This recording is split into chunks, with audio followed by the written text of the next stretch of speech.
Happy Pokemon Day, everybody. And this time it actually is Pokemon Day. Or, Pokemon Week? Month? Listen, considering my last Pokemon Day video came out in August, I think this isn't too bad. Before we get started, this video will contain story spoilers for the DLC of Pokemon Scarlet and Violet. If you have the opportunity to play them for yourself first, I would highly recommend it, but do come back here after. Please. The Pokemon Scarlet and Violet DLC has been out for some time now, and the additions to the soundtrack are chock full of references to past games, especially the new music added in the Indigo disc. A new soundtrack full of references and callbacks? I'd be crazy not to pick it apart, right?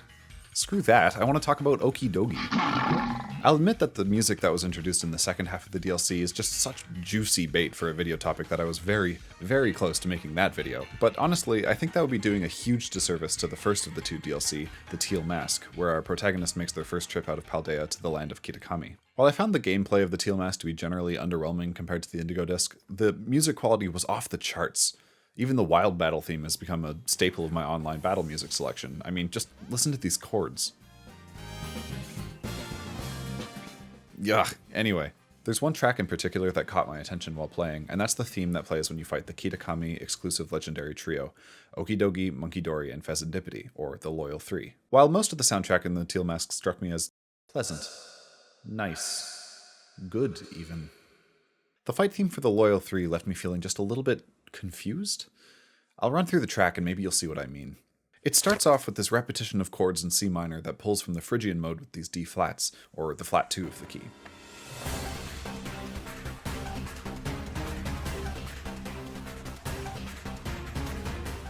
This is a nice little party trick to remind the player that they're still playing Scarlet and Violet, since this kind of figure tends to evoke a kind of Spanish feeling. You can hear something kind of similar at the opening of Gita's theme from the base game.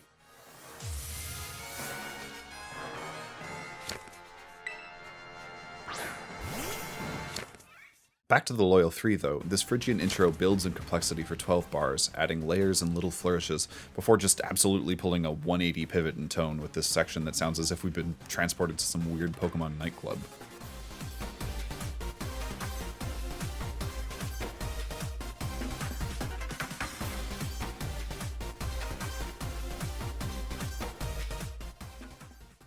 You can really hear the EDM influence with the addition of pounding kick drum and bright synth leads. Only 8 short bars later, though, we get another 180 when we launch into the cinematic break marked by a triumphant brass section and solo horn.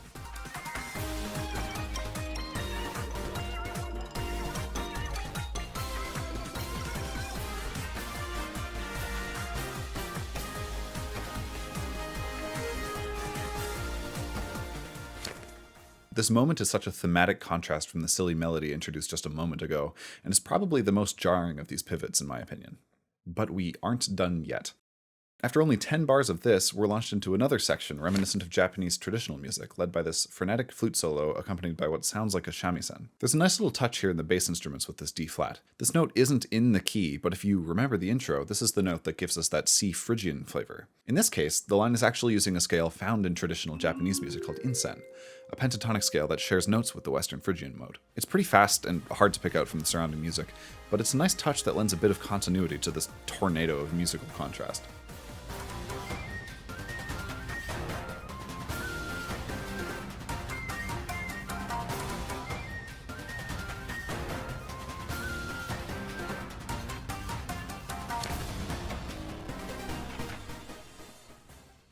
After this, we get a turnaround of a couple bars before looping back to the intro. So that was weird, right? Like, certified banger, don't get me wrong. I've been playing this over and over in my head since I first heard it. But it's true that it's very disjointed thematically, arguably to the point of being distracting. I want to explain why I think it works. Just a heads up, this is the section of the video that will stray into story spoiler territory, so if you still want to play the DLC and haven't had the chance, this is your chance. Go play it. Done?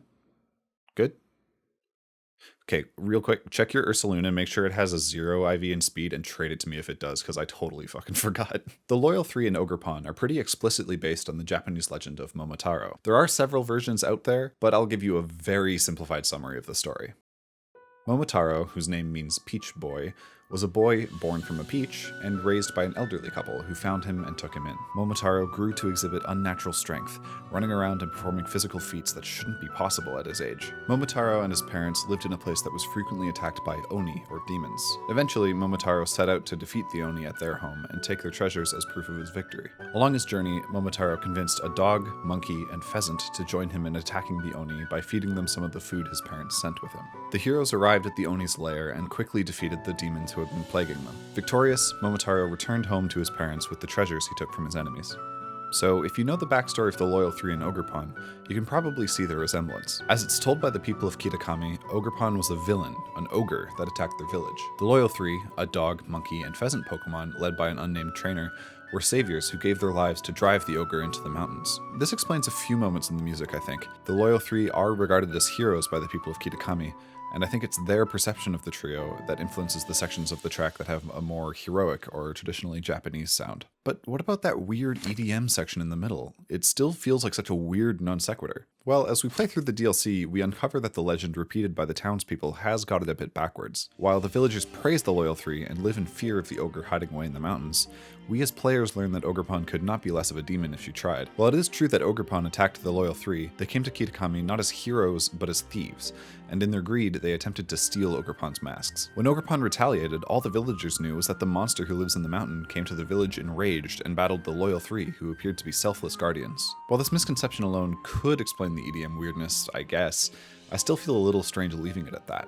As a composer tasked to write music for three villains motivated by greed, why not write something more obviously sinister? While the section is hardly heroic, I'd sooner call it silly or fun than villainous.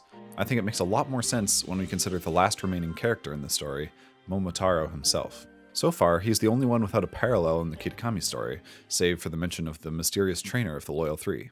That is, until we get to the epilogue. In a trailer released before the epilogue of the DLC was made available, we learn about a mythical Pokemon called Pecharunt. Pecharunt is the parallel to Momotaro, and the one who led the Loyal Three to steal the masks from Ogerpon. In the epilogue of the DLC, Pecharunt goes on a rampage, possessing the people of Kitakami with its toxic mochi. We have to fight it to save the village, and when you hear the theme that plays, the Loyal Three battle theme all starts to make a bit more sense.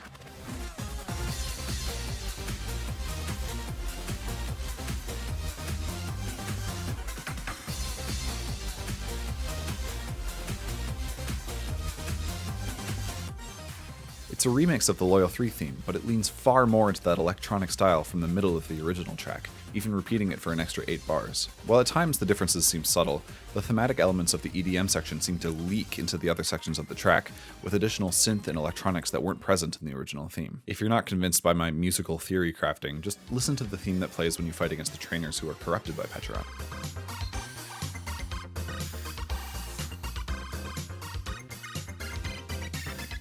It's just that one section of the Loyal Three theme isolated and with the electronic chaos cranked up to 11.